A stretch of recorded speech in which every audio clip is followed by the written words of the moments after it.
Hi every one, அஸ்ஸலாமு அலைக்கும். வெல்கி பார்க்க போகிற வீடியோ வந்து நாங்கள் செய்த மசாலா வச்சு இறால் கிரேவி. ரொம்பவே சூப்பராக இருக்கும் இந்த இறால் கிரேவி.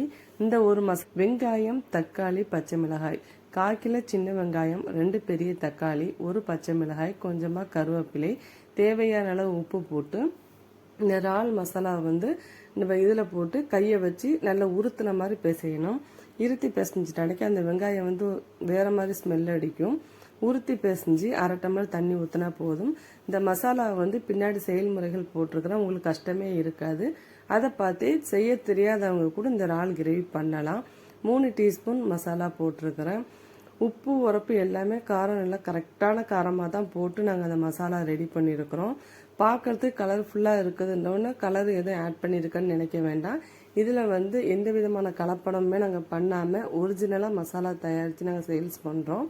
இது எல்லாமே நல்லா இந்த மாதிரி வதங்கினதுக்கு அப்புறமா இன்னொரு பேனில் தேவையான அளவு எண்ணெய் ஊற்றி, எண்ணெய் சூடானதும் இந்த வெங்காயம், தக்காளி, இறால் எல்லாமே நல்லா வதங்கி இருக்குது. அதை அப்படியே இந்த எண்ணெயில் எடுத்து வச்சு கை விடாமல் கிளறிக்கிட்டே இருக்கணும். அடுப்பு வந்து ரொம்ப லோ ஃப்ளேமில் இருக்கணும். தீஞ்சிட்டானைக்கு டேஸ்ட்டே மாறிடும். பொறுமையாக லோ ஃப்ளேமில் வச்சுட்டு இப்படி நம்ம கிளறி விட்டோமாக சூப்பராக இருக்கும். ஒயிட் ரைஸில் போட்டு விரவி திங்கிறதுக்கு அவ்வளோ டேஸ்ட்டாக இருக்கும். கண்டிப்பாக எங்ககிட்ட நீங்கள் மசாலா வாங்கி ஒரு வாட்டி ட்ரை பண்ணி பாருங்கள். அதுக்கப்புறம் அடுத்தடுத்து உங்களுக்கு மசாலா வாங்க தோணும். ரொம்ப சூப்பரான மசாலா நல்ல மாதிரி முறையில் தயாரித்து நாங்கள் சேல்ஸ் பண்ணுறோம். கண்டிப்பாக உங்கள் ஃப்ரெண்ட்ஸ், உங்கள் ரிலேட்டிவ்க்கும் நாங்கள் ஷேர் பண்ணுங்கள் இந்த வீடியோவை. யூடியூப்பில் போட்ட காரணம் வந்து எல்லாருமே யூடியூப் சேனல் ஆரம்பித்து ஏதாச்சும் ஒரு பிஸ்னஸ் பண்ணுறாங்க. நாங்களுமே இதில் பிஸ்னஸ் பண்ணலாங்கிறதுனால இந்த மசாலா பிஸ்னஸ் ஆரம்பிச்சிருக்கோம். கண்டிப்பாக நீங்கள் சப்போர்ட் பண்ணுவீங்கிற நம்பிக்கையில் தான் நாங்கள் யூடியூப்லேயுமே போடுறோம். எங்ககிட்ட எல்லா வகையான மசாலாவும் இருக்குது. குழந்தை பெற்றவங்க சாப்பிட்றதுக்கு அந்த பொடியுமே இருக்குது. குழந்தைகளுக்கு அதிகமான சளி, இருமல், நெஞ்சு தடுமல் எல்லாமே பிடிச்சிருக்கும். அவங்களுக்குமே இந்த 5 மருந்து பொடியை தேனில் கிளக்கி கொடுத்தானே ரொம்ப நல்லது. சூப்பு பொடி இருக்குது. எல்லா வகையான மசாலாவுக்குமே நாங்கள் பின்னாடி செயல்முறைகள் போட்டிருக்கிறோம். தைரியமாக வாங்கி நீங்கள் யூஸ் பண்ணி பார்க்கலாம்.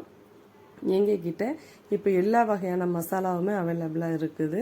மாசித்தூளுமே நாங்கள் ரெடி பண்ணியிருக்கோம். இந்த மாசித்தூளை வச்சு தேங்காய் மட்டும் துருவி போட்டு இதுலேருந்து 2 டீஸ்பூன் எடுத்து தேவையான அளவு உப்பு போட்டு பிசைஞ்சு சாப்பிட்டாடைக்கு அவ்வளோ சூப்பராக இருக்கும் மாசி சம்பல். அந்த ஒரு மாசியை வச்சு 3 வகையான சைடிஷ் செய்யலாம். எல்லா வகையான மசாலாவும் எங்ககிட்ட இருக்குது. கண்டிப்பாக நீங்கள் எல்லோரும் வாங்கி ட்ரை பண்ணி பாருங்கள். கீழே கான்டாக்ட் நம்பர் கொடுத்துருக்குறோம். அந்த நம்பருக்கு நீங்கள் வாட்ஸ்அப் பண்ண அன்னைக்கு உங்களுக்கு எங்கே தேவையோ அங்கே வந்து நாங்கள் டெலிவரி பண்ணிடுவோம். ஆஃபர் நாங்கள் போட்டிருக்கிறோம். நீங்கள் கான்டாக்ட் பண்ண அன்னைக்கு உங்களுக்கு என்ன ஆஃபருங்கிறத நாங்கள் உங்களுக்கு டீட்டெயிலாக சொல்கிறோம். எங்ககிட்ட வந்து 9 வகையான மசாலா இருக்குது. மாசித்தூளோடு சேர்த்து 10, சத்து மாவுமே இருக்குது. 15 வகையான சத்தான தானியங்கள் போட்டு சத்து மாவு நாங்கள் ரெடி பண்ணியிருக்கிறோம். 2, 1.5 வயசு குழந்தையிலேருந்து இந்த சத்து மாவு செர்லாக் மாதிரி கிண்டி கொடுக்கலாம். கண்டிப்பாக இந்த வீடியோ உங்களுக்கு பிடிச்சிருக்கும்னு நம்புகிறேன். இந்த வீடியோ உங்களுக்கு பிடிச்சிருந்தா லைக் பண்ணுங்கள், ஷேர் பண்ணுங்கள், சப்ஸ்கிரைப் பண்ணுங்கள். உங்கள் ஃப்ரெண்ட்ஸ், உங்கள் ரிலேட்டிவ்க்கு ஷேர் பண்ணுங்கள். பெல் ஐக்கானை கிளிக் பண்ணுங்கள். அப்போ தான் நான் போடுற வீடியோ உடனே நோட்டிஃபிகேஷன் வரும். தேங்க்யூ.